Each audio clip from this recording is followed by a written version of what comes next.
নমস্কাৰ বন্ধু বান্ধৱীসকল সকলোকে মোৰ মিষ্টাৰ পংক চেনেলটোলৈ স্বাগতম জনাইছোঁ। আজি এই ভিডিঅ'টো প্ৰস্তুত কৰিছোঁ বিশেষকৈ সেইসকল প্ৰাৰ্থীৰ বাবে যিসকলে ইতিমধ্যে বিএড আৰু ডিএলএড তেওঁলোকে শেষ কৰিছে।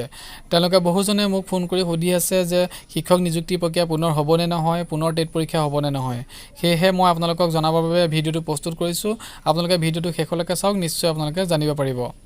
আহক তেনেহ'লে দেৰি নকৰোঁ, আজি এই ভিডিঅ'টো আৰম্ভ কৰোঁ। ভিডিঅ'টো আৰম্ভণিতে আপোনালোকক ক'ব বিচাৰিছোঁ যে শিক্ষক নিযুক্তি পুনৰ হ'ব, তাৰ বাবে পুনৰ টেট পৰীক্ষা হ'ব। কিন্তু সেই টেট পৰীক্ষাটো বৰ্তমানৰ যি টেট পৰীক্ষা সেই টেট পৰীক্ষাৰ নিচিনা নহয়।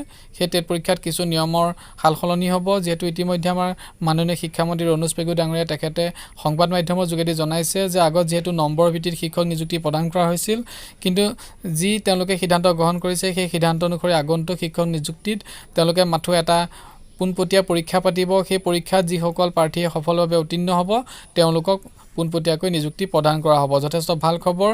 যিসকলৰ নম্বৰ কম আছিল তেওঁলোকে শিক্ষক হিচাপে নিযুক্তি লাভ কৰিবলৈ সক্ষম হ'ব। আৰু লগতে আপোনালোকক জনাব বিচাৰিছোঁ, ইতিমধ্যে বিদ্যালয়সমূহলৈ যিহেতু তেওঁলোকৰ কেন্দ্ৰীয়ভাৱে তেওঁলোকে নিৰ্দেশনা প্ৰদান কৰিছে যে যিহেতু যিসমূহ বিদ্যালয়ত কিমান পৰিমাণৰ খালী পদ আছে সেই খালী পদৰ সংখ্যা তেওঁলোকে দিবৰ বাবে তেওঁলোকে জনাইছে। আৰু সেই অনুসৰি এতিয়া বিদ্যালয়সমূহে তেওঁলোকৰ বিদ্যালয়সমূহত কিমান খালী পদ আছে সেই খালী পদৰ তেওঁলোকে তথ্য ইতিমধ্যে প্ৰেৰণ কৰিছে। LP, UP, হাইস্কুল আৰু লগতে পোষ্ট গ্ৰেজুৱেট টিচাৰৰ বাবেও যথেষ্টখিনি খালী পদ আগন্তুক দিনত আহিব বুলি আমি খবৰ লাভ কৰিছোঁ। ইমান আৰু যিসকলে নতুনকৈ চেনেলটো চাই আছে তেওঁলোকে প্লিজ চেনেলটো ছাবস্ক্ৰাইব কৰি ৰাখিব, আৰু যদি ভিডিঅ' চাই ভাল পালে প্লিজ এটা লাইক কৰি দিব। ধন্যবাদ। জয় আই অসম।